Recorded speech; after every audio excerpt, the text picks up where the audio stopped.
அமைச்சர்கள் தமிழகம் முழு பல்வேறு இடங்களில் துறைவாரியாக ஆய்வு நடத்திட்டு இருக்காங்க.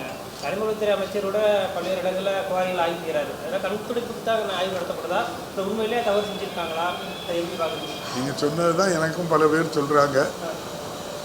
அமைச்சரே நேரில் வந்து அதிகாரிகளை கூப்பிட்டு இந்த மாவட்டத்தில் இவ்வளவு கோரியை நான் மூடினதாட்டு என்ன செய்யுங்க, ரெக்கார்டு பண்ணி அப்படியே அறிவிச்சிருங்க அப்படின்னு சொல்லிட்டு போகிறாங்களே தவிர அதில் தவறு செய்தவர்கள் மீது சரியான நடவடிக்கை எடுக்கலை. தேர்தலுக்கு முன்னால் நடவடிக்கை ஒரு வார்த்தை, பின்னால் ஒரு வார்த்தையாக இருக்குது. அது நீங்கள் சொன்னது தான் உண்மை.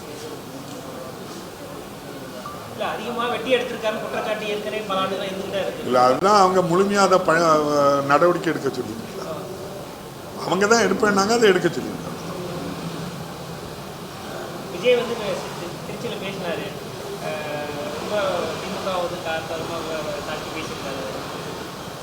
அதாவது யாரால முடியலையோ அவங்க என்ன செய்வாங்க, யார் மேலேயாவது பழி போடுவாங்க. இன்னைக்கு காவல்துறை அவருடைய கையில் இருக்குது, உள்துறை அவருடைய கையில் இருக்குது.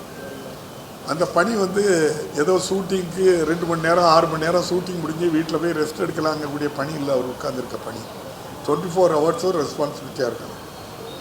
கரூரில் இவர் போன கூட்டத்தில் 41 பேர் இறந்து போனாங்க. இவர் போட்டுட்டு அப்படியே சென்னைக்கு தனி விமானத்தில் வந்து வீட்டில் உட்காந்துக்கிட்டாரு.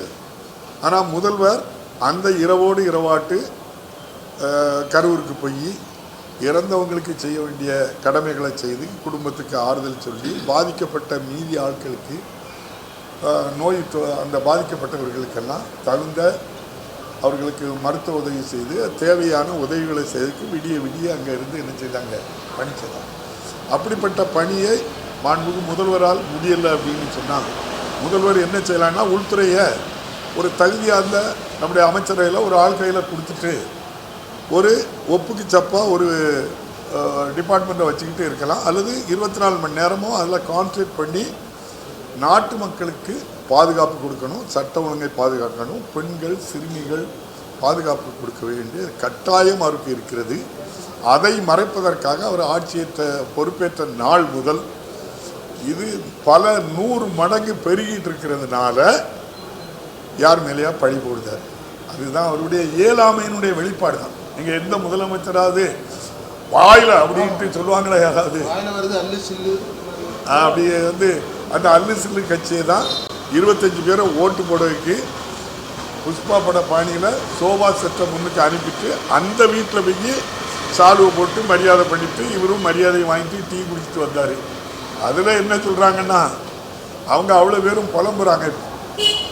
8 அமைச்சர் தாரேன்னு சொல்லி எங்களை ஏமாற்றி கூப்பிட்டு போய் ரோட்டில் விட்டாங்க.